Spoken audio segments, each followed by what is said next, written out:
Thank you for being here. Thank you for joining Let Them Know, the youth-led AYSRH Global Roadmap for Action. Today, we are going to have a lot of interesting conversations. And thank you for being here and joining us. And I think all of us will be here supporting the same agenda today. And let's hear from my colleague Ellen what GRA is before we start. Thank you, Sadia. Okay, so everyone might be thinking, well, many of you might be thinking, what is this youth-led AYSRHR Global Roadmap for Action? So I'm gonna try to keep the story brief, but essentially, I'm sure that you all know that um, over the years there has been like so many initiatives at the global level, spearheaded by UN agencies, many commitments from governments, from like different stakeholders over the years, but we see that the progress is still stagnant. We still have a lot of work to do in order to ensure that young people, the full realization of sexual and reproductive health, rights, and justice for young people. And out of this, realization, okay, we need to do something as young people ourselves. And we decided to convene 40, around 40 youth-led organizations from different parts of the world in order to create an agenda, in order to design a vision for 2030 of what we want to achieve and what we want to see the field of AYSRHR in the next few years. So instead of waiting for governments to commit, for UN agencies to lead, processes to set goals and agendas, we decided that it was time for young people to come together and to tell the world what is the future that we want. So that's why we framed it as Let Them Know. And today, you're going to hear different conversations about the different partnership pathways. So the Global Roadmap for Action was launched first at ICFP. So if you've been there, you probably already know about the Global Roadmap for Action. But if you haven't been there, then this is the perfect timing to also get engaged, partner with these 40 plus youth-led organizations that are pushing this agenda, and also contribute to achieving this vision. So today we're specifically going to talk about different partnerships, pathways that we've been thinking about with this coalition of organizations. And we're going to hear from, people that have been part of this process, but also current and, initiating partners of this initiative. And we're going to talk about 3 different partnership pathways. And I'm not going to dive very deep into them because you will hear from different panelists. But the first one is about leadership development. Like, young people are calling for leadership development, so their capacities are strengthened, their organizations are strengthened, and youth-led action, is a reality. Also, we're going to talk about youth-led power shifting. So the fact that young people have come together to set a vision for 2030 is already an exercise of power shifting. Because instead of waiting for others, all people at the UN to take decisions and say like, hey, this is the vision that we want to achieve for youth, we are, saying to the world, what is the vision that we want to achieve? So the second partnership pathway is all about youth-led power shifting. And the third partnership pathway is about youth-led accountability. How is it important to ensure that young people are equipped to keep different stakeholders accountable for the different commitments that they've made over the years. So without further ado, I would like to call for our first panel about leadership development, please. And we can start this conversation. So thank you so much again for being here with us today. I know that there are lots of sessions happening at the same time. So this just shows your commitment with, young people's meaningful engagement and partnerships. So please, I'd like to, let's receive them with a huge round of applause, please.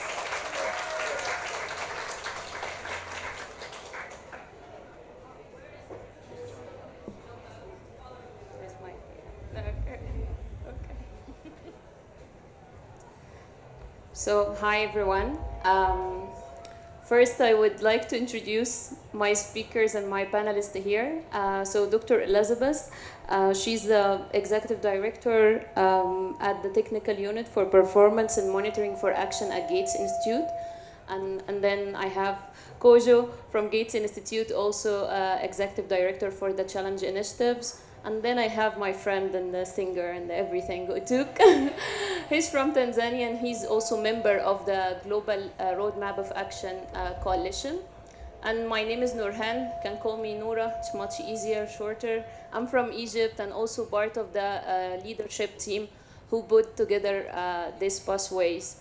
So the first pathway that we are going to discuss is about the leadership development and why it's really important to focus on leadership development if we are thinking about advocating and having young people in the table for advocacy and policy purposes, why it's really important. So for the leadership aspect that we want to follow on regarding the priority. So the global roadmap of action, we came with various priority, with various thematic area that young people believe it's really important to invest in it.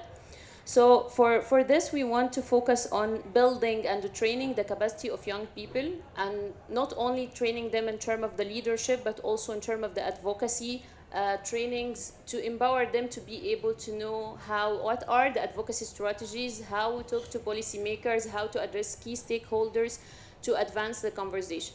So basically our plan is to invest in leadership, global health leadership accelerators, those trainings we're going to speak more about, and also we are investing in regional conversation. With this global event, sometimes we miss on the context and we miss on the meaning, on the priority for every regions. So we are going to focus a regional conversation for the thematic areas and what young people need and what young people want to capacitate it and in the context of their own region.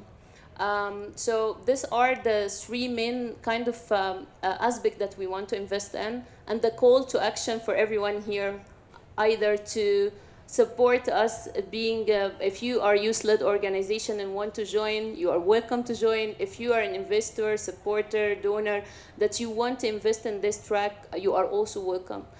So I will pass the conversation to my friend Utuk to talk more about, like, from the context that you know, why you think the leadership kind of development is really important in the light of the GRA.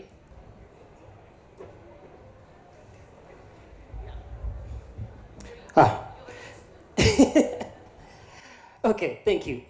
Thank you so much, Nora. Hi, everyone. So, to be able to explain that better, I think I can share a little bit of my background. Most people here have seen me singing, so they probably think I'm a singer. Of course, I am a singer, but with a little bit more of that. A couple of years ago, maybe 10 or more, I was graduating from a clinical officer college in Tanzania. And even though I like being a clinical officer and being able to reach, serve my community as a clinician, I thought I could do more. I thought I could reach out to communities. I thought I could be a leader. And that's the vision that I had, like so many other young people that have visions in their communities where we are from.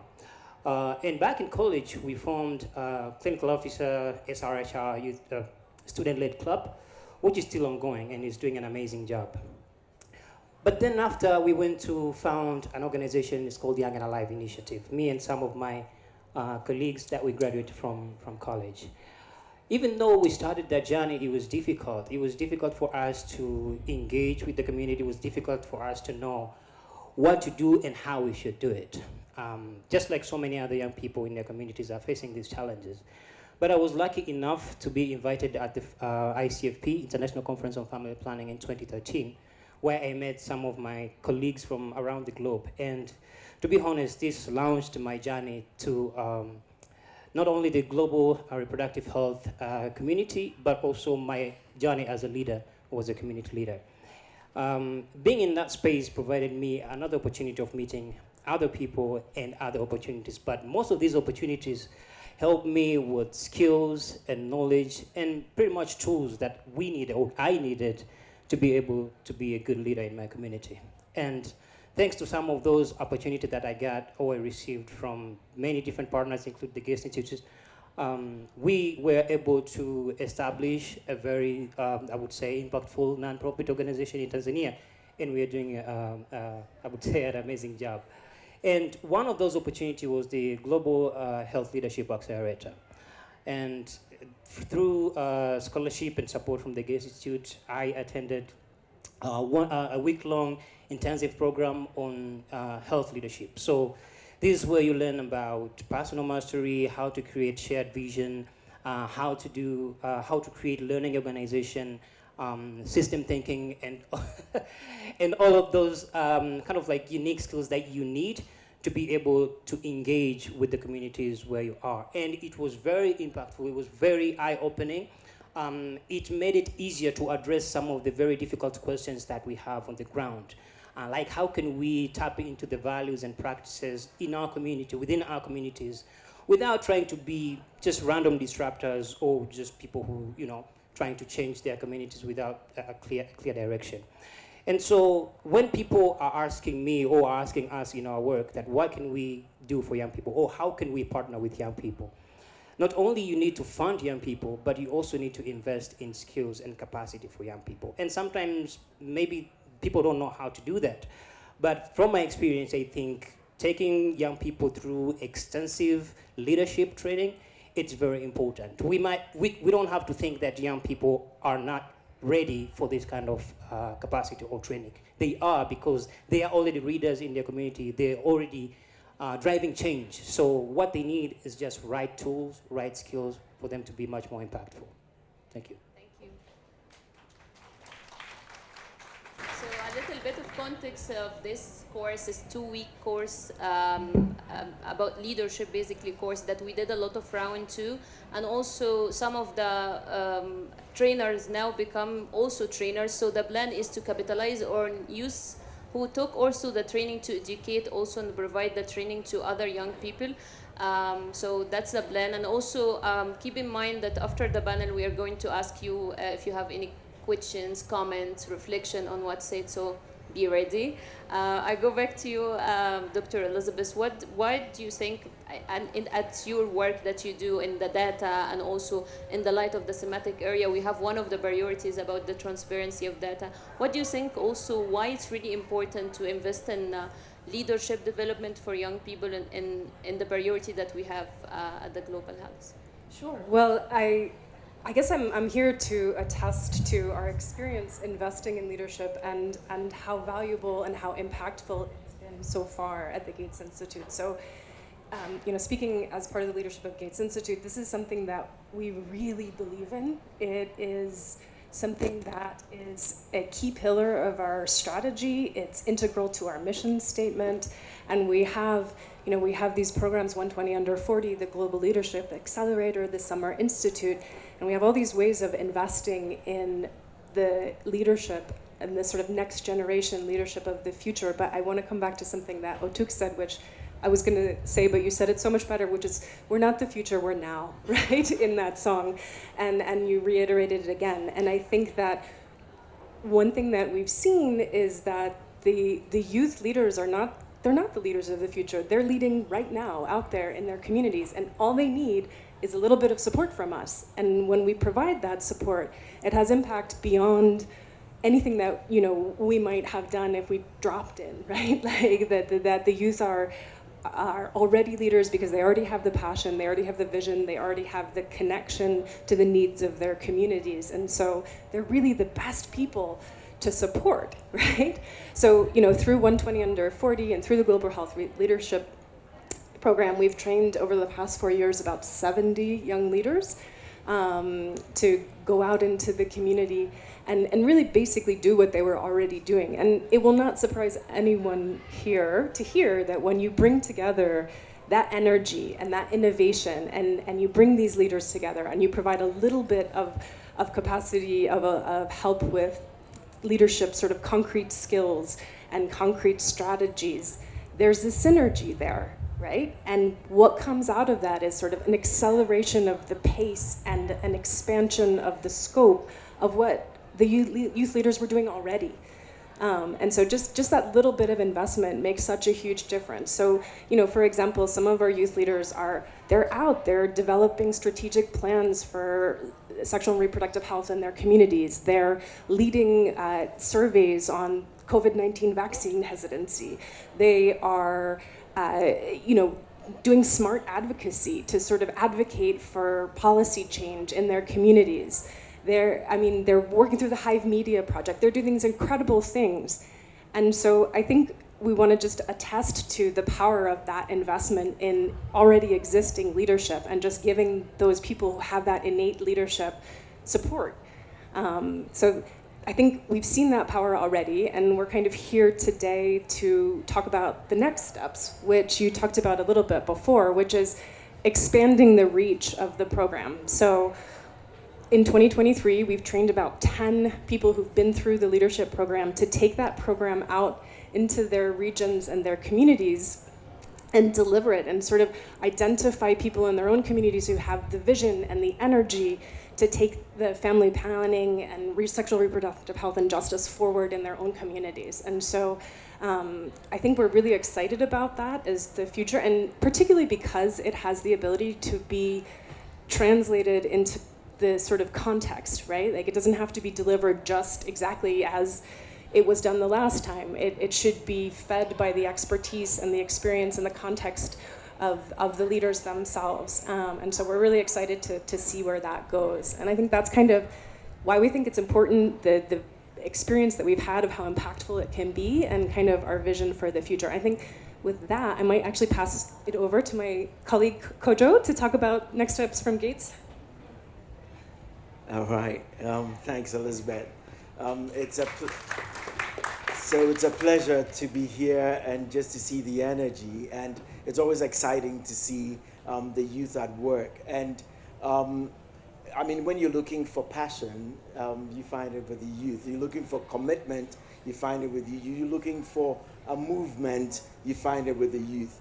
The interesting thing is having the passion, having the commitment, having a movement going on, having sometimes the technical knowledge in different aspects of AYSRHR sometimes is not enough to take us overboard, right, across. I call it the oil that lubricates the machine. Leadership is it. And we've seen over the years young people being associated with leadership programs and the transformation it brings to their work. And Elizabeth has talked about the work that the Gates Institute has done over the years, and even much lately with support from some of our partners. I see Bayer AG here, who has actively supported the Young Leaders Leadership Program at the Gates Institute, particularly help fund the 120 under 40, as well as recently, for the past 2 years, I've had the privilege to teach as faculty on strategic leadership in health transformation. And again, I'm happy to see two of my recent students this summer here, Ziza and Goodness. Interact with them and see, I'm not saying what I taught them is what has transformed them. But again, what it is that I bet it has done something, but then the desire to acquire leadership skills has been enormous. So the Gates Institute has historically supported leadership programs, and particularly the youth now. And Next Gen Leaders is one of the pillars, the 5 pillars of the Gates Institute. It's a major global program, and we are committed to doing it. We are committed to this global road of action. Let me just tell a quick story before I tell you what I've got up my sleeves.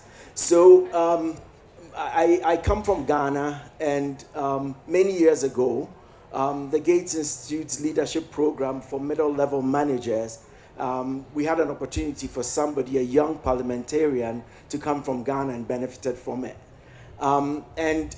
When I didn't even know this, but as I walked into the corridors of the Gates Institute and I started working there, I saw his picture there. in the person of John Mahama, and he became a president of Ghana. Okay, he went through the Gates Institute Leadership Program. Phenomenal. And of course, at the time, he was a middle-level manager. And I think the evidence is out there. And so we'll encourage those from various organizations, donors, partners, to look at this movement that we have in the Global Roadmap of Action, and see how we can partner and support this. I mean, there's nothing like being created by the youth and led by the youth.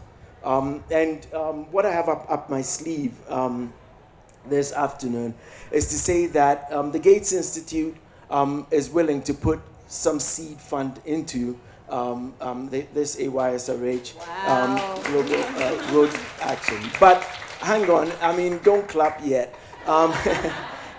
What it is that we are looking for other donors to match this, okay? And so this, I dare say that it will be triggered if I can get a few donors here to say that we'll match the amount that the Gates Institute is prepared to put in there. So we are putting up 50,000 as a startup, okay, this year to GRA, and asking for any donor here or partner here who would like to match us with that 50, which activates our 50,000. Do I have any hands up yet?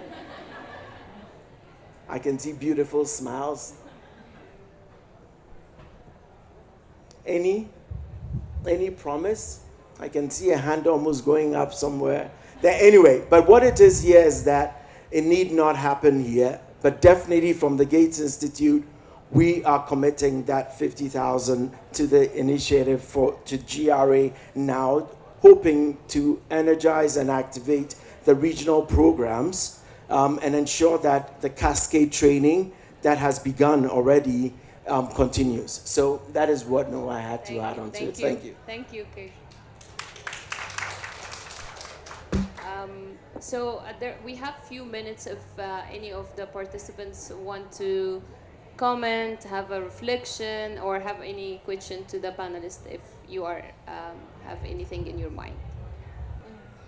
Good afternoon. My name is Vilda Tieno. I am a young woman with disability in this space. So I want to thank our panelists so much, and it has been a great conversation. But then my question maybe to all of you, maybe one of you can answer. I heard one of the panelists talk of 10 people were trained, and then there's also this action towards bringing more young people.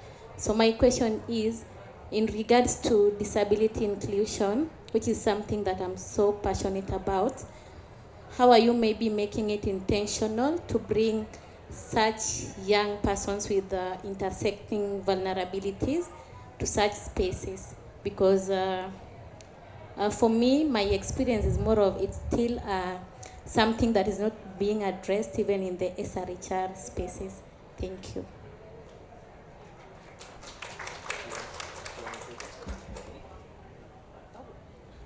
Well, I think what I'm going to say is, and thank you very much for that comment and that insight.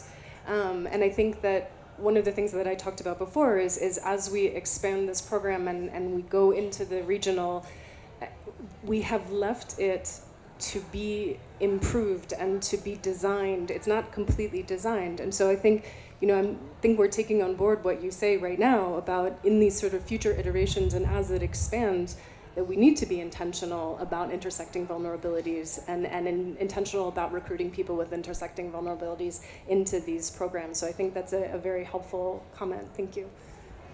And I guess if I want to also answer this, 2 days before the conference, many members of the GRA were meeting this coalition and this document that have some of the policy. It's 1 year old, so it still have a space to grow. But I remember very well, like many of us were thinking about having partnership tracks with local communities for many social group, people with disability, LGBT community, many more representation, because it needs to feed to the policy and thematic areas that we are saying. So I guess we are intentional in doing this and engaging. And if you want to like just go to the website, sign for the website below. That's so we have your contact and we can initiate this conversation and see how we can integrate more diverse young people. We are acknowledging in this document that young people are not homogeneous group. There is a wide diversity of need that need to be addressed in terms of the not only the gender and all different people with disability, but also the context that where we are coming from and the challenges that we are facing in our community. So I think we are intentional in doing this, and that's also one space that we are encouraging people to join this movement. So, and I guess this is one reflection that I like it about it, like youth movement have been fragmented for so long. And we lose the effort of being even collective in our work and intentional in our work. And it's really hard enough if you lose youth-led organization to advocate. So there is a space here to let's all collect our effort and be intentional and also loud enough to demand a voice, as the song is saying. So yeah, totally agree with your point you raised. Please. My name is Susanna. I'm from VSO International. I'm the Global Youth Engagement Manager. My question is, in terms of capacity building of young people for youth leadership around this topic, there are many initiatives and there are many resources around the globe. And how do we ensure that we keep the quality standard and make it more effective? And we do design, we have also our toolkits and so on around youth leadership, and you do have that moment. This was about 2 weeks, right? You mentioned, but it changed your life. So how do we ensure quality in such capacity building initiatives? Thank you. Do you want to speak to it? I think you're in a better position to it, but yeah. So I think the first thing is that the material is well curated, and also it's put together collectively with young people as well. And I did mention that we're having the 120 under 40 leaders who are youth leaders actually trained to then do the cascade. Now, in terms of the quality of it, it's built into the program in terms of just the curriculum of it, ensuring that there is the rigor is there, the practicality of it, and a lot of it is very interactive. And maybe I mean, it would be good to hear from some of those that have benefited from it. But you come out of there over a 2-week period, feeling very energized and seeing the relevance within the scope that you work in. So yes, it's true there's a lot of material out there, but I think the structure of the program and how they bring the youth together, the interactive nature, the practical examples that are talked about, working on projects from your setting. So you work in groups and work from projects from your setting, I think brings about some rigor that allows the young people, the young leaders to actually apply it. I think that's how I'll put it. And of course, that is not to say that the course that comes out of this will be the only one. We encourage young people to tap into other resources, etc. But we want to make sure that we can support this movement to have youth leadership at its core, apart from the other pillars of it. Thank you. Thank you. I guess do you have any final reflection on this, Otuk, if you want to share also? No, I think Kojo has put it well. And one key aspect of quality for me is relevance. Young people need something that they can actually practically use in their communities, right? And I think one good thing about the program is that it's co-created by young people themselves who are on the ground. So the theory is there, but the practicality of it is very much related to whatever you're already going on, you know. And I think that's what makes the program, high quality. Yeah. I guess I have to wrap it up for this conversation, but we will be staying here after this. You can address any one of us about any question and reaching out. And I guess thank you so much for being here for this conversation. And I guess I need to call up for the second track, the power shifting. Yay! My favorite. So goodness.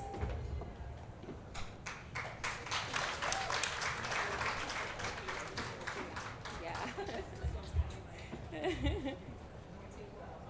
You will jump? I'll try. You need help? No, thank you. Hi everyone. Good afternoon.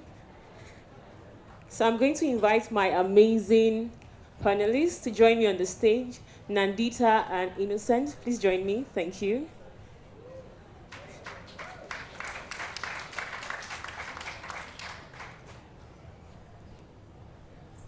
Great. So, a core part of what the GRA hopes to achieve is to ensure that we have a youth-led power shifting programming and to broadly see that young people get into those rooms where decision making is being made about them and this happens with them. So overall, we want to see equity and we want to see a shift. Primarily, we have been having a lot of workshops, discussions, engagement with different sectors of young people and saying, what does this power shifting mean to you as a young person? Given the different diversity that comes with young people. And also, what does it mean when we say that you are shifting power in your communities and in the engagement that happens as a youth leader leading youth-led organizations? And with all those thoughts, which are useful point of reflections, I will be having Innocent and Nandita introduce themselves as we delve into this conversation. So Innocent, let's get to know you better. Yeah, good afternoon, everyone. I'm so pleased to join this panel. My name is Innocent Grant. I work with Young and Alive Initiative based in Tanzania. So my colleague who took just walked down recently. Yeah, so I'm looking forward for a very fruitful conversation today on power shifting. Thank you. Hi everyone, I'm Nandita Tate and I'm based at the WHO in Geneva, Switzerland, where I lead the IBP network, and we are a network of civil society organizations working with WHO to ensure guidelines are being used at community level, but most importantly, that community feedback, including feedback from young people and young youth-led organizations, are being fed back to WHO. So I'm very happy to be here. Much. Yeah. So anytime I think of Innocent, he reminds me of my twin brother, who is also innocent. So, Innocent, you have been part of the GRA from when it was a baby, the ideation process, the global consultation with young people from across different countries, and you've also been part of the process through the launch at ICFP and how we are trying to define it better. I want to ask, what does the GRA represent to you as a young person? What does it represent to you as a youth leader working in a youth-led organization? And also, how has the power shifting dynamics impacted the work you do in Tanzania and your global engagement? Thank you. Whew, that's a big question. You can take it one bit at a time. Yeah, but good start. Yeah, so I think I want to start my points building from what Alan was sharing at first. For so many years, a lot of guidelines related to sexual and reproductive health have been made by partners. We don't know, so it's a guideline coming from the UN, it's a guideline coming from, big international organization, but we are not being involved. And I think that's when an opportunity to start building it ourselves started coming up, So last year, 40 youth-led organizations coming across the world. I didn't know anyone within that network, but we are bring together to create the GRA. And also coming to the question that just immediately came with the first question when the first panel was speaking about the priorities of the GRA. When the group of 40 youth-led organizations came together, the first priority that came up was acknowledging the intersection, the diversities of young people. And when you start acknowledging the intersections and the diversity of young people, I think you're automatically starting to build conversations around power shifting, power sharing among these diversities. So that's how I understand the GRA, and I really respect and appreciate that the fact that we came together to build that global roadmap of action. And today we are having the conversation with donors to support the GRA implementation. So that's a good start. So my second point is on the GRA pathway implementation. So the first panel was on leadership. Now I want to talk about the leadership. And what, for instance, in Tanzania have we started doing complementing the GRA work and all the idea of power shifting. So I think power shifting doesn't end between the conversation of us, members of the youth-led organizations and donors and partners within these rooms, but how do we take these conversations back to the communities themselves? Because it's also about having community have their own power to manage their own priorities. So I want to give 2 examples that we've been doing in Tanzania. So for instance, one of my favorite example is the work that we do with the Young Mothers Network in Dar es Salaam, Tanzania. So this work is called Young Mothers in Community Health. So we went to the communities, but they don't know us. They don't know it's innocent. I have all the power, I'm new to their community. I have the resources. I went to their own community. But I can't do anything because they don't trust me. What we did was to identify a champion within their own group.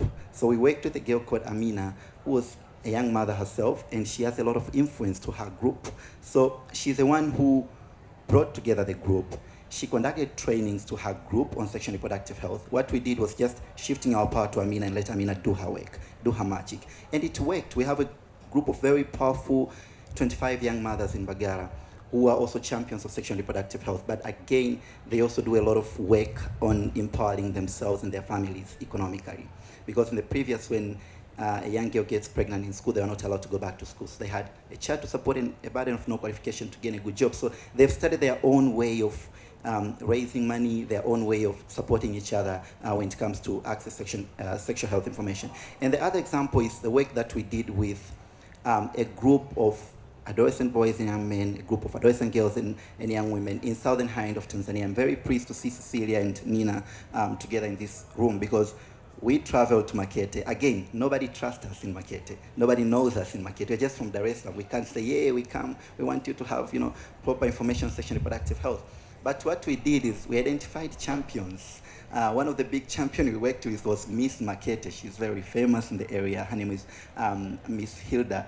She was very famous in the area. We shared the power to Hilda and the group, and we let them do their magic. And it's working, and the work that they're doing is very promising. This year, they're actually leading community conversation, which is also one of the part of the GRA power shifting pathways, ways of implementing it. So Hilda and her group of 23 girls, they are doing community dialogues on challenging stigma and perceptions that are hindering access to sexual and reproductive health information and services. So it's not innocent, it's not Cecilia, it's not Nina, it's them doing.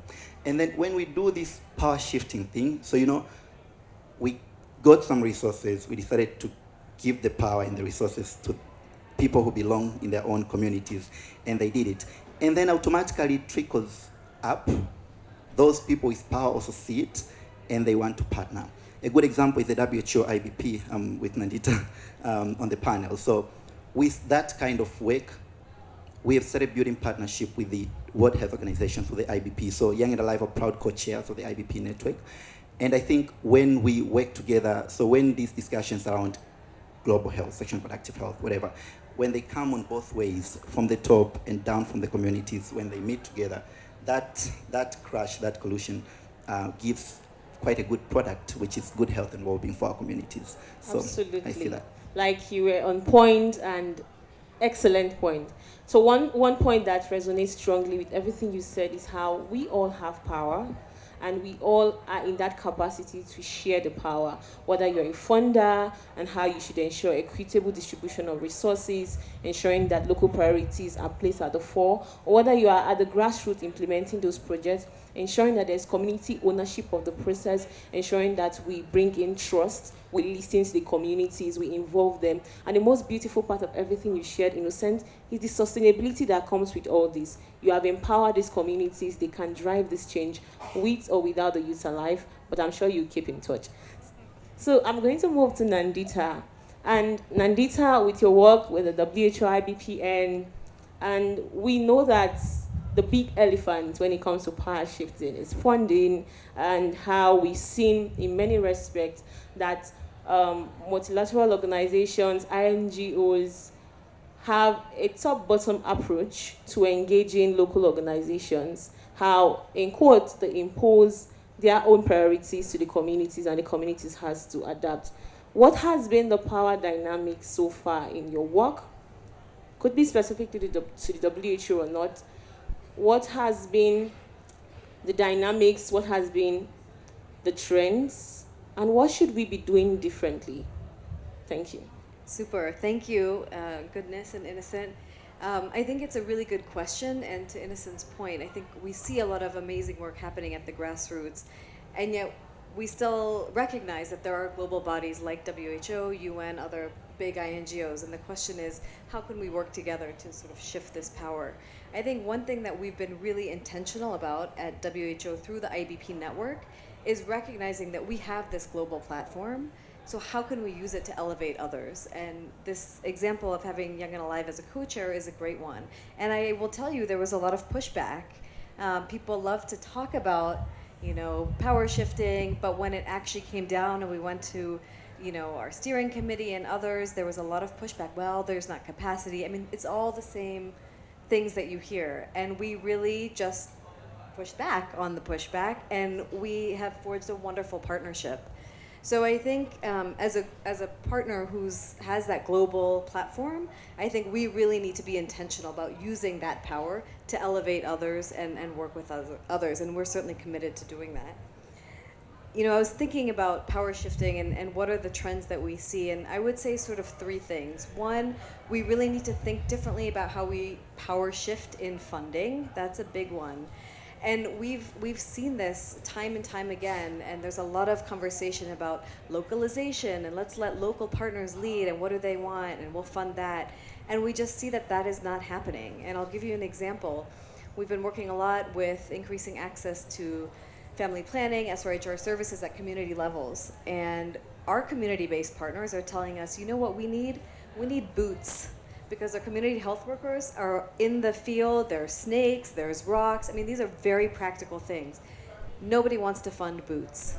You know why? They don't build capacity. They're not sustainable.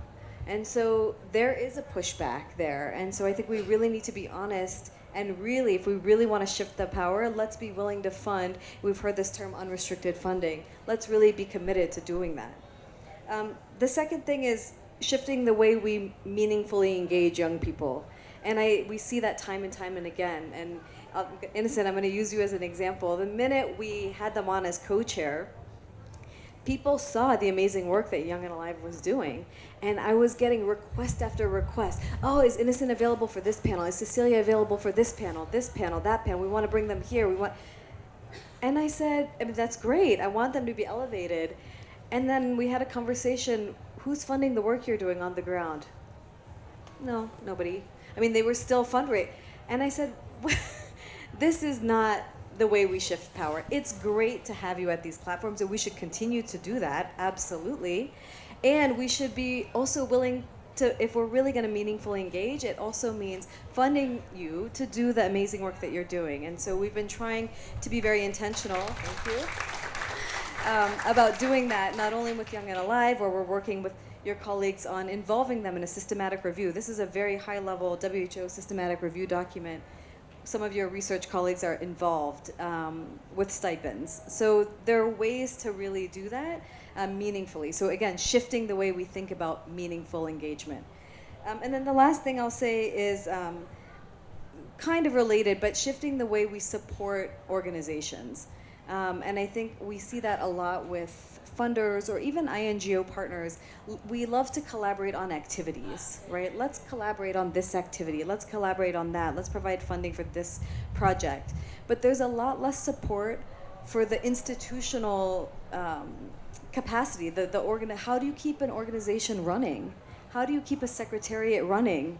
We need to pay our rent. We need to pay, for internet. We need to pay, and again, it's a shift in the way we support organizations. And I think that's another really important conversation and an honest conversation that we need to have. Absolutely. Thank you so much. One point that I was excited as a young person is we pay them stipend. Do I have young people who agree to this?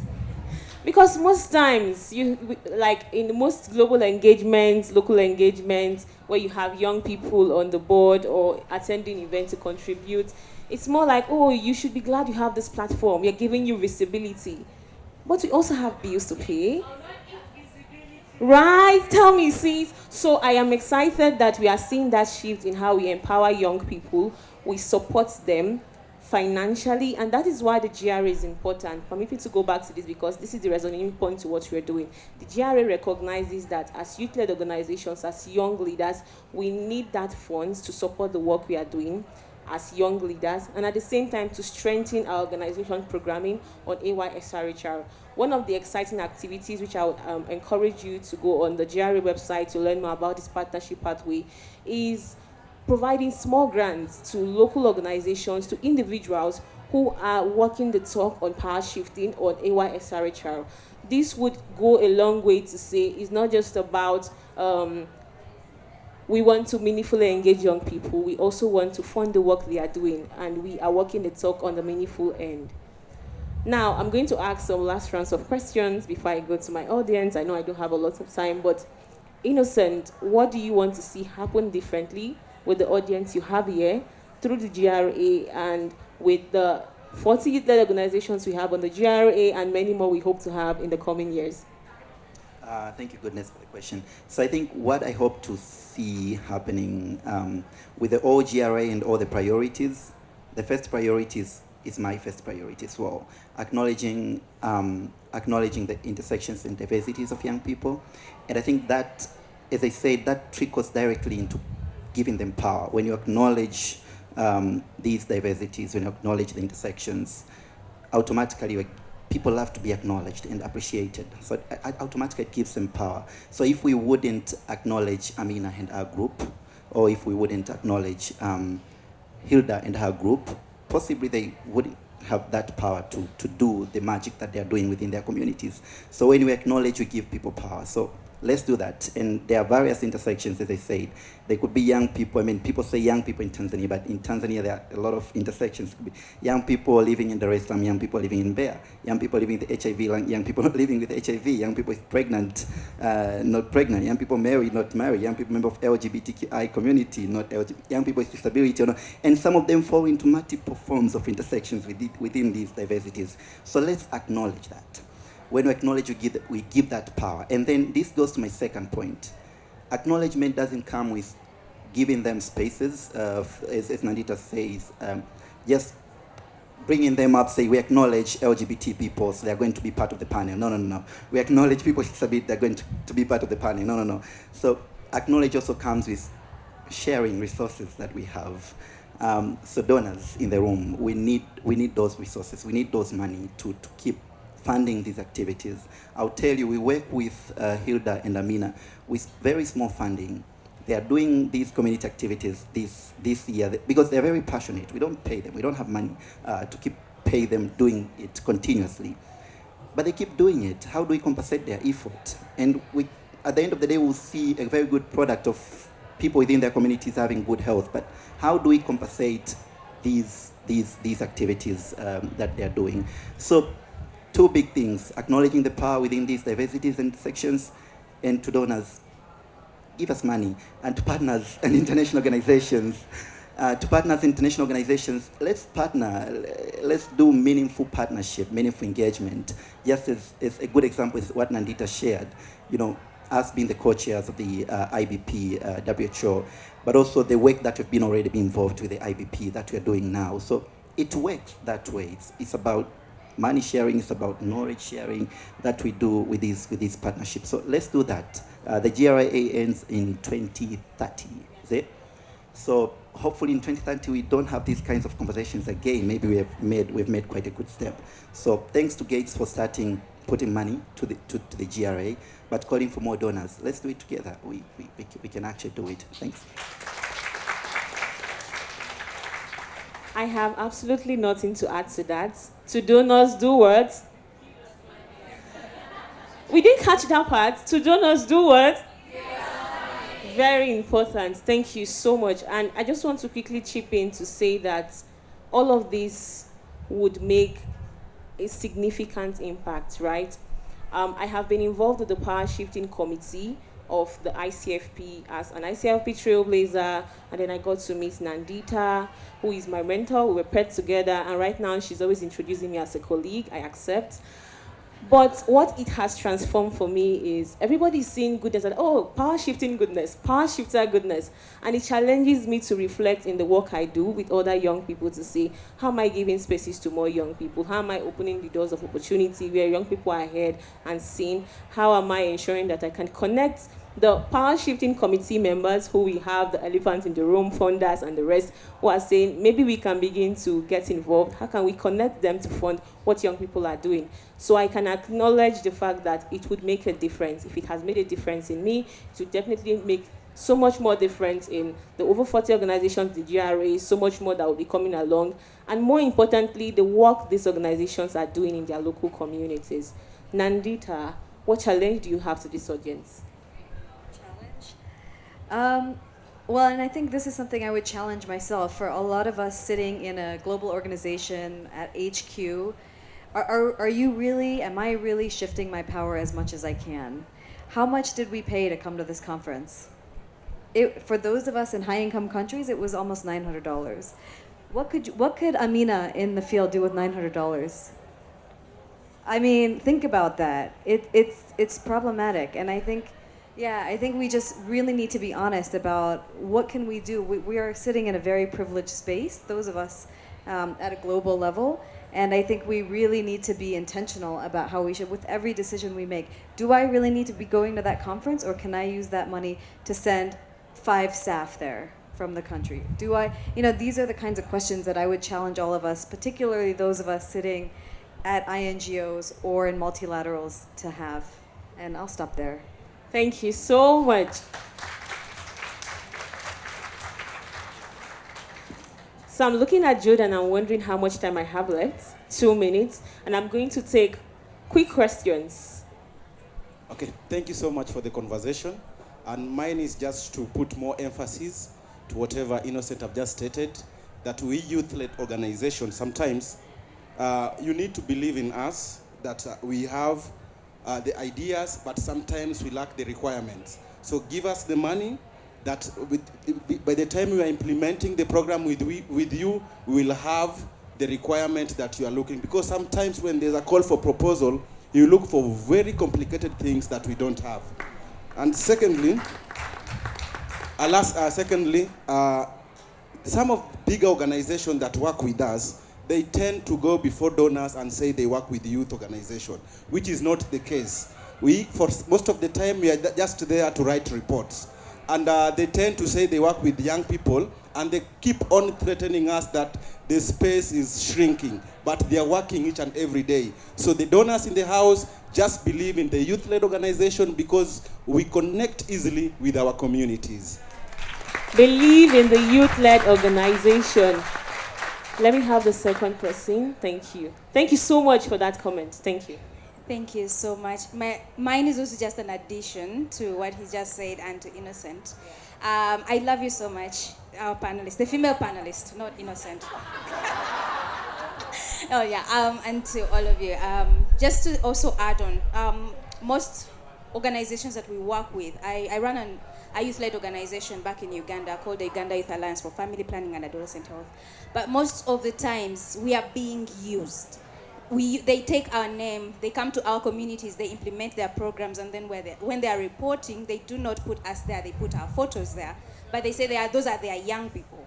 And when they say they are going to fund us, they do direct, like if it's going to be like facilitating the young people, they do the direct pay, they don't give the organization. And so we're like, why? Why don't you trust us with the money? Because from there, that's when we build our capacity in handling money. But if you do not, we will not have that capacity.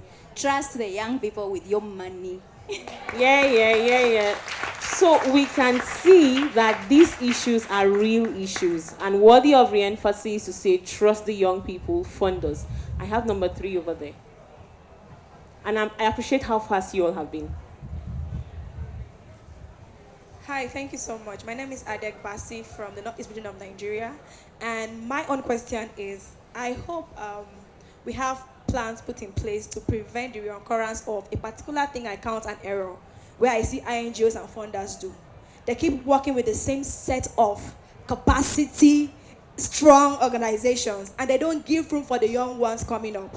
So whenever they have funds to push out, they'll still call, I don't want to use a name, they'll still call a big organization, this one can handle it, this one can do this. And then we have youth-led like us struggling to make impact with our own resources, with our own ideas, with things. But when we approach them, if we are lucky to get them by chance, they will say, oh, sorry, you don't have that capacity. Oh, sorry, you've not been strengthened to this level. Don't worry, keep working, you will grow. For how long? For how long? I started the journey before I got to 25, but now I'm 29, but I'm still on the process. For how long will I get there? So please, let's put that in place. Thank you. Let them know. Do we have GRA here? Let's just echo it. Let them know. Let them know. Thank you. So she's letting them know. Please go ahead. What a powerful space to be and listen to this conversation. My name is Farida Ali. I'm the founder of Elimu Care, which is a community-based organization based in Mombasa, Kenya. And I'm an education advocate. So I wanted to add on what has been said. To the donors who are in this house, much has been said by my fellow young people on the experiences that we go through. But there's one big thing. You donors have a lot of bureaucracy when you're funding us. You give us a lot of requirements. We are the young people who are in the community. I know the needs of my community. And when I do that proposal, let me put this book down. When I'm writing that proposal, I'm telling you I will do this and this and this, and these are the expected results. It's simply because I understand my community and I have engaged with them and I know the best solutions to them according to the engagement I've had with them. But you said it's so sad, you send a proposal to a donor and then they return it to you telling you you've not met their requirement. Or we are funding organizations that are doing this and this and this. But your solution, whatever you're telling me to do, is not a solution to the challenges my community is facing. So can donors agree with us so that we can have an accountability framework when it comes to funding, so that we negotiate? You tell me you're funding beds, but my community at that time needs a glass of water. Can you come down, we meet somewhere, you give me that money so that I can provide a glass of water for my community? That is one thing. And then another thing, if you can't fund us directly, but obviously we are here to ask them to fund us, can we have intergenerational partnerships with the big NGOs? Because you've been doing the work, it has reached a time where the big NGOs are just doing the work. They've become so good at doing the proposals. They've become so good even at hiring consultancies.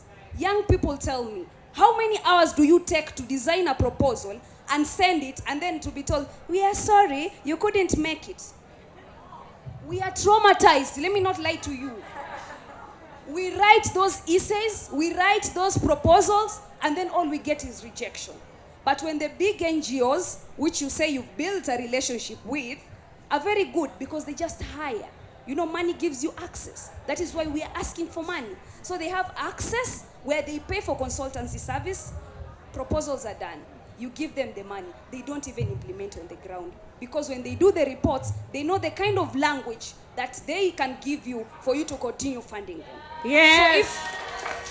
So if it's a relationship you want to build, because right now the current trend is a donor is funding someone they've built a relationship with. Let's just start building a relationship here so that we can continue funding grassroots organizations. Where do we start? Tell us. Where do we start to build that relationship with you if you keep rejecting us and continuing to funding the big organization? How do we grow? Thank you. Terrific. And again, we are reminded that these are real issues. And we hope that through the GRA and the amazing work we are all doing in our local organizations, we can partner and we can contribute to doing better and promoting AYSRHR in a way that is inclusive and equitable. I want to appreciate my amazing panelists and invite the next team on the pathway on accountability. Thank you so much, Nadia, Nandita, and Innocent.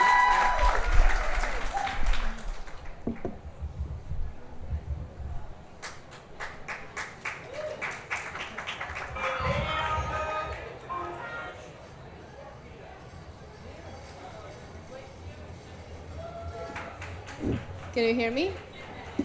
You know, this happens to me all the time. I prepare for something and the previous one is so good, I have to work harder.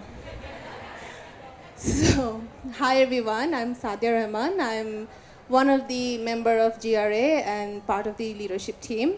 So I'd like to invite David and Margaret, my wonderful colleague, for this last pathway of, not the last, but for today, pathway for GRA, that is advocacy and accountability. You know, it happened with me and Margaret as well. So I was the keynote speaker at ICFP 2018, and Margaret was just in 2016, and she set the bar so high. I was watching on her videos, and I was like, damn, I have to work harder. So welcome, David and Margaret.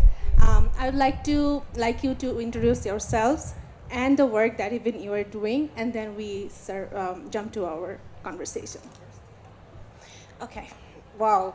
I mean, just listening to everyone speak before this time, I'm like, okay, what else again do we call accountability?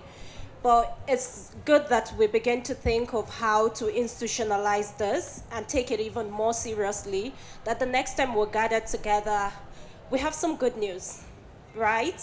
I hope we're committing to that. My name is Margaret Bolaji Adebola. I work as the youth partnership lead with FP 2030, particularly in the Northwest and Central Africa. I'm also the founder and executive director of Stand With a Girl initiative. I mean, I'm particular about the role of being a youth partnership lead because it's important that we're moving from meaningful youth engagement, not because it's not a right word, but we've overflowed it. It's now tokenism. It's just, we just say it because we want to say it. But for me, the goal is equitable partnership, and I look forward to to having this conversation with you. I'll just pass it on to you.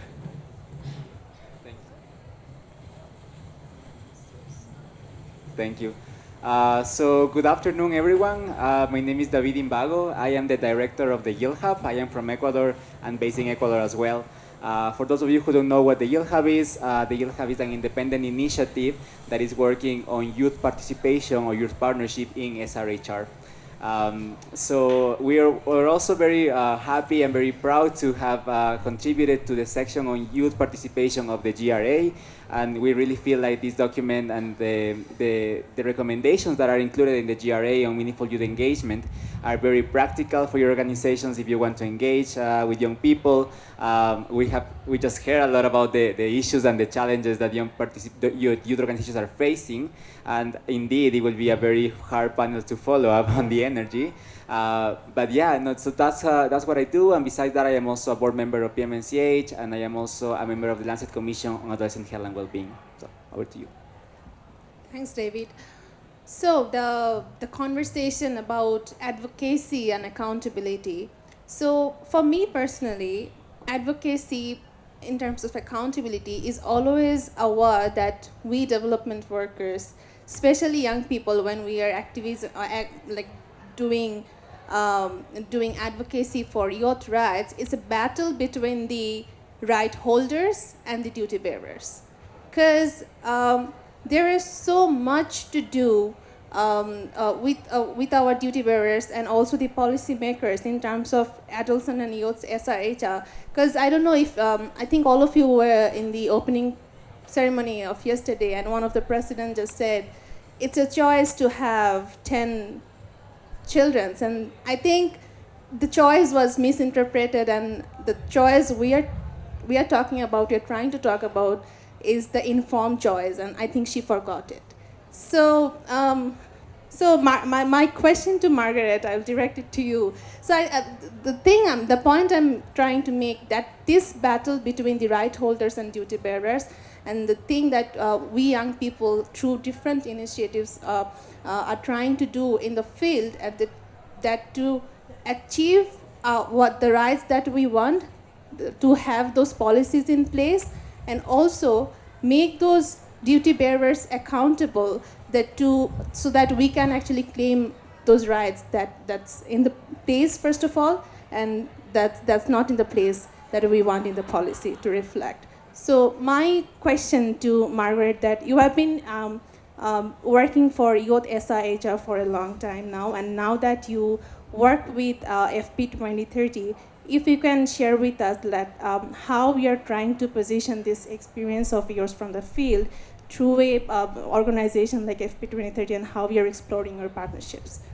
Thank you so much, Sadia. And maybe it's important to also we probably know so much, some sort about FP 2030, but to say it's a global partnership. And when I saw that the conversation, conversation with donor, I just wanted to say, when I come here, so this was me rehearsing for this session to say, disclaimer, disclaimer, disclaimer, FP 2030 is not a donor, it is a global partnership, and just so that you know.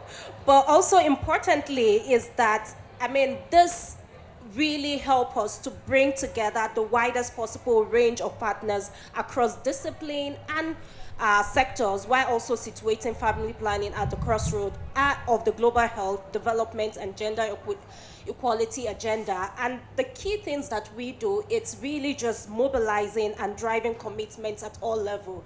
And those commitments are very important. And it's important to know that most of our countries, over 30 countries, have made commitment to FP 2030 goal. And we've seen a shift from FP 2020 to FP 2030, how it used to be tug of war to have adolescents and youths even come on board.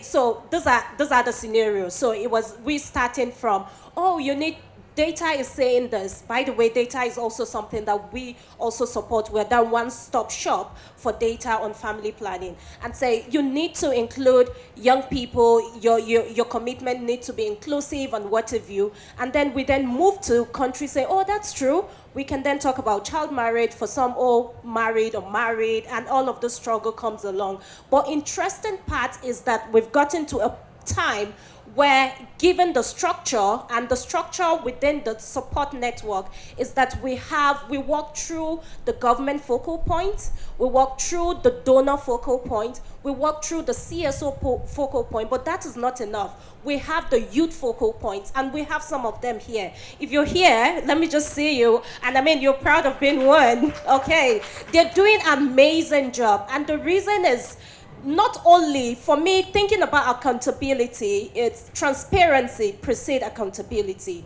If I don't know what you're putting in there, if I'm not part of it, if I'm not able to contribute to that commitment and say A, B is what the issue are, hear from me, then, tracking it or following you up, it's good, but it's not good enough because we didn't co-create it together. So we were really excited to see our youth focal point being part of the process of commitment making in most of the countries. There were countries like Comoros where, it was missing completely, and we had young people stood up, the youth focal point, to say, it's not gonna be signed until we get young people need prioritized. And this is already taking a shift from just having young people or mentioning AY just so that it's fine on paper, to including it with the inclusion of the young people. But we know that there's still so much challenge in the implementation. And that's why for us, what we prioritize is to continue to build capacity of young people.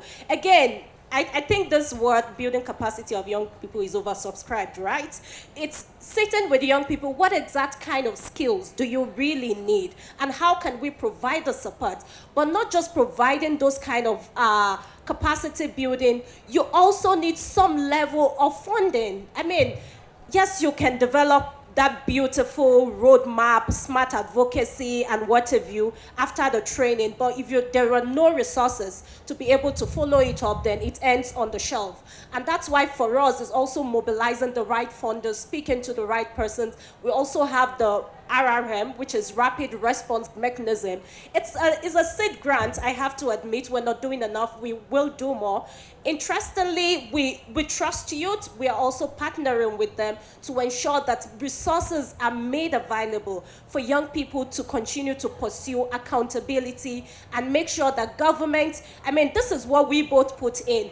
Can we deliver on it? Let's get on it. Let's make sure young people have access to contraceptive. Let's make sure young people are able to live that meaningful life. So for us at FP 2030, that's the power of convening that we have. We make sure that we're using it through the youth focal points as well as other focal points that we have in the country to make sure that, young people are really working, adults are also walking the talk. Well, before I pass it on, I just want to also say that most times when we bring people together and we want to talk about youth partnership, for example, we want to talk to youth. And I'm like, I don't get it. I mean, youth needs to be talking to adults because, I mean, they need to know. That's what I should say, because if they know, they will do better, right? But if we have to force them to do better, we will. So we have to also shift away from, oh, it's youth-led accountability, so it's just mainly for young people. And for me, we have to make sure the right people that need to be in the room are also, we're building capacity of adults to know what youth partnership is. That the next time they say we are meaningfully engaging youth, they know exactly what they are saying. Thank you. Thank you so much, Margaret. I think it's really important to make them understand what does meaningful youth engagement means, because not having a young people on the table and not letting them talk isn't meaningful youth engagement.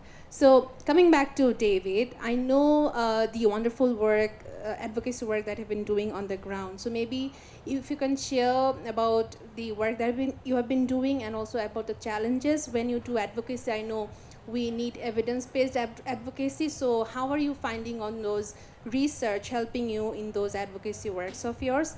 And also feel free to ask for money, because there are lots of, don't shy.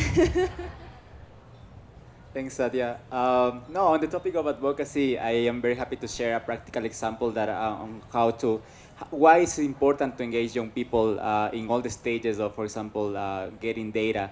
I remember the commission, as I mentioned before, the Lancet Commission, and recently I was asked to prioritize some topics and what's important for young people, for adolescents. And I am 30 since yesterday, because when my birthday was yesterday.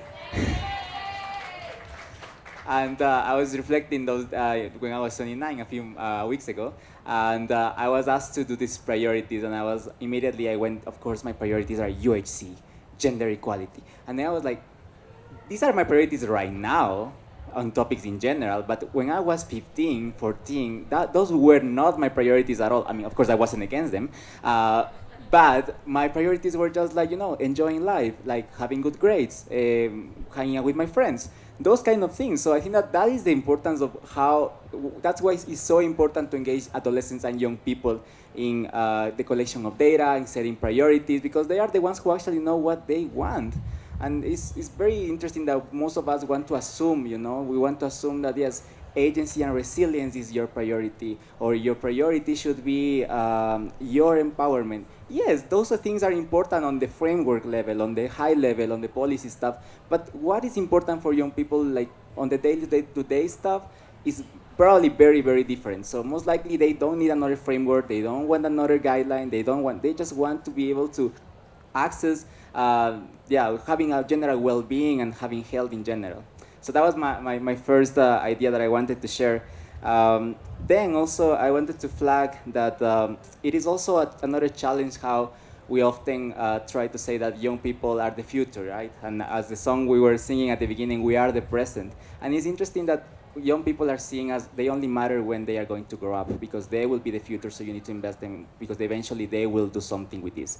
Or they will be parents, so you have to invest in them right now, because they have to have family planning and all these kind of things, and because they will also have children. But we also matter right now. I mean, it's a matter of rights, of human rights, of saying, as an adolescent, as a young person, my well-being, my happiness matters right now, because I am also just existing in this planet. And right now, this is the largest cohort that we have ever had of adolescents and young people in the world. Is 1.8 billion. So it is a huge population that matters. It's a huge population that just needs to enjoy life and have a in general well-being. Then also, I wanted to flag another thing on commitments, because it's related to accountability, is that I always, when we come to these conferences, ICAP, Women Deliver, and all these conferences, always commitments from funders, from countries, from everyone on funding. But you just now heard from the young people who are supposed to be accessing those funds how difficult it is. How difficult it is to write the grants proposals, how difficult it is to match the requirements that funders are making. So you see that there's clearly a disconnection between those high-level commitments that we love to clap at the opening ceremonies and all these kind of things, and then what is happening at the ground and at the people who are actually working with the communities, like Innocent was mentioning, the boots, the snake awareness issues. I mean, there's clearly a gap that we're not getting there yet, and it's sad that over and over we have the same conversation, because this is not the first time that we have heard this. It's not the first time that young people are complaining about the challenges to access funds, but I don't see something happening. So my question to funders actually is, what will it take? What does it take for funders to actually shift this narrative when it comes to funding, to grant making, because it's a matter of time. I mean, we are only a few years now from 2030 for the SDGs and all these fantastic goals, but are we going to reach them? If we as a field have this issue, we also have, of course, attacks from the outside, from opposition and everyone. But if we as a field have this disconnection, have these challenges to get together to just agree on how we're going to channel the funds internally, then are we really going to get there? My answer is probably a bit disappointing, but yeah. So I'll stop now with the depressing part, and I'll hand it back to Sadia, and hopefully we can get more excited after. No, I think, yeah, totally makes sense. And when we talk about like youth-led accountability, we never talk about youth-led research. Like we don't want to trust young people as a researchers. When we have like any funding proposal open, we always want something out of the box, something unique, something, those are important, don't get me wrong, but research is important as well, because if we don't have data, how are we going to have our policymakers accountable?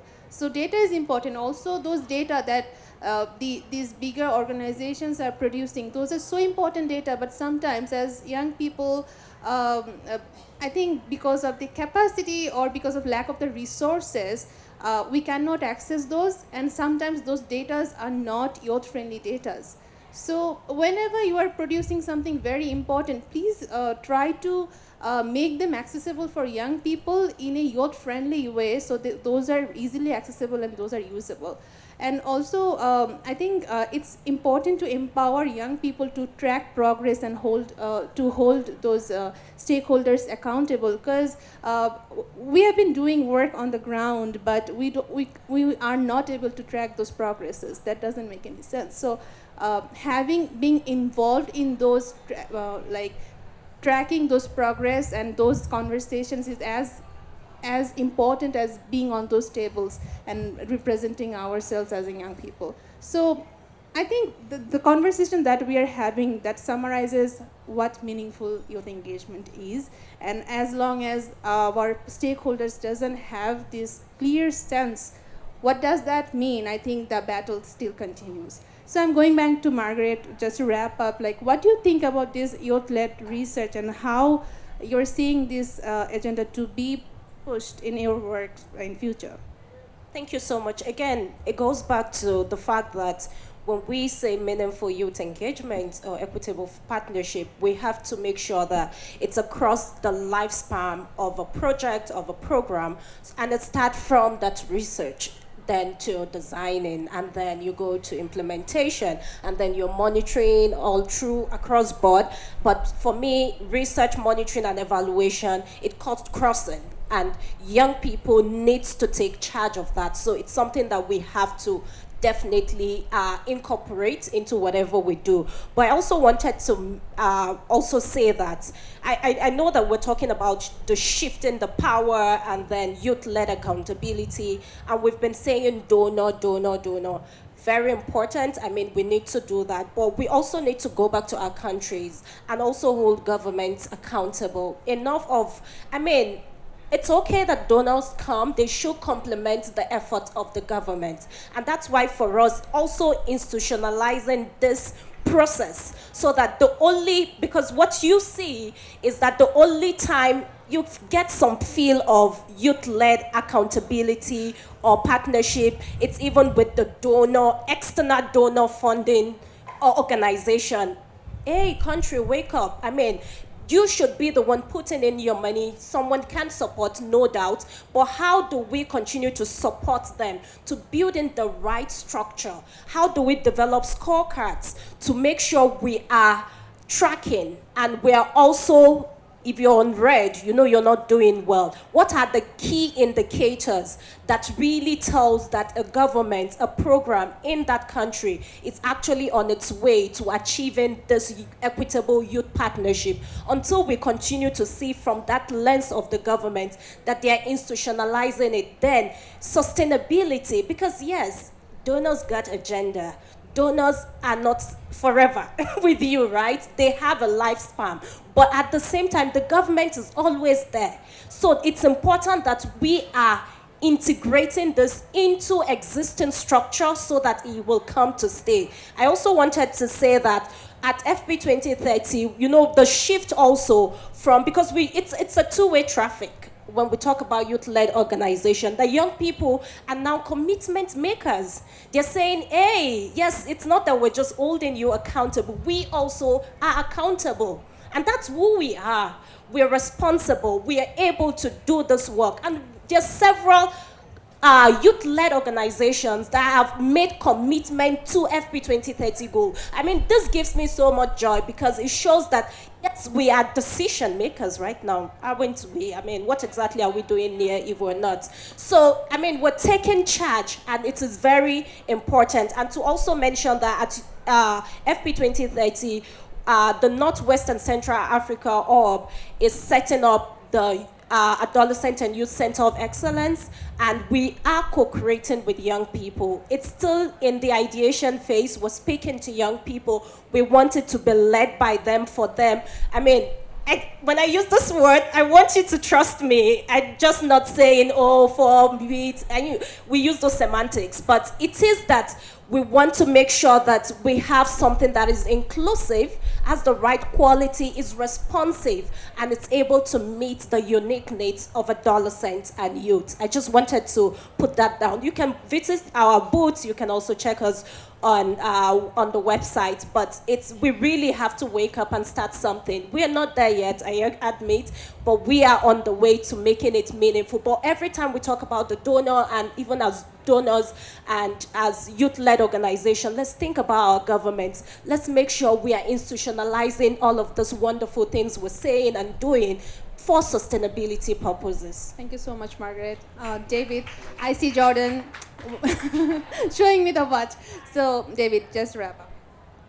Thank you so much. I saw that we have to wrap up the session, so I'll be fast. No, I totally agree with everything Margaret just mentioned, and specifically on the piece of indicators. That's also not a challenge. That how do we say that we're successful on youth engagement? The lack of benchmarks is a huge issue to say, because funders also want, you know, like the results, the indicators. How did you go from point A to B, and what was the success? But sometimes it's just hard because it is something that we have not taken the time to develop these benchmarks. We say numbers of participations, number of youth conferences, but what about the quality as well? So I think that that's also something that is another problem, and not to leave you also only with problems, but also with solutions. That is something that we are doing at the Yield Hub. We are assembling different action learning groups who are tackling these problems. For example, we recently started one on measuring youth participation as an action learning group who are looking into this, and we also started other groups who are looking into how to compensate young people, what happens when you age out from the field, and also how to be more inclusive in the recruitment of young people. And I'm very happy that we have some partners here. Ebitoni Theri is one of the members of the action learning groups. Young and Alive is also, and a few more who are in the room. So just be ready to see some outcomes from this process.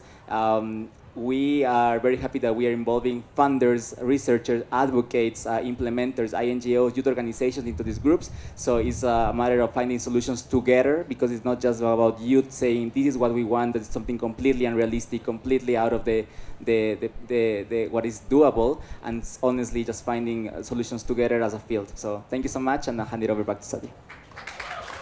Thank you so much. So can we have a quick question and answer session? Do we have any questions to this panel? I can see one hand. Yeah, maybe. Can we have Mike here?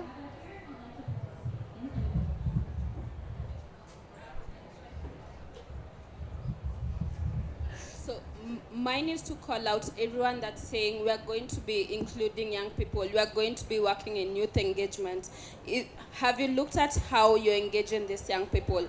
Are you talking to the young people to know this is how they want to be engaged? Because it's an important thing to keep pushing forward as organizations, as people working in this field. But is a young person we are talking about wanting to be engaged the way we want to engage them? I work a lot in youth-driven design, and half the time, my time is spent in asking the people I'm working with, how do they want me to help them? How do they want me to engage them? I will not take up my own solutions and go to them and tell them, I heard you guys do not have tissue paper, so here's tissue paper. Maybe tissue paper was not how they wanted the solution. They wanted something different. Yeah, that's all. Just to say that we have a similar question as we continue to co-create the Center of Excellence, but thank you for also reminding us and to say, yes, this is definitely what we want to hear from young people themselves, not us just dumping it at their feet, never. Yeah, I think that's where GRA comes. So there are 40 organizations in this coalition, and throughout the process, we have tried to ask from these youth organizations who are working on the ground, like what they want, how they want this coalition to work. And we're still co-creating, but the roadmap that we have, that I can assure, it was consulted with all these 40 coalition members, and this is the co-creation of all those 40 youth-led organizations from different regions. Any other questions? No, we have to wrap up, but we'll be around. Let's take these questions and talk to you. Sorry, thank you so much.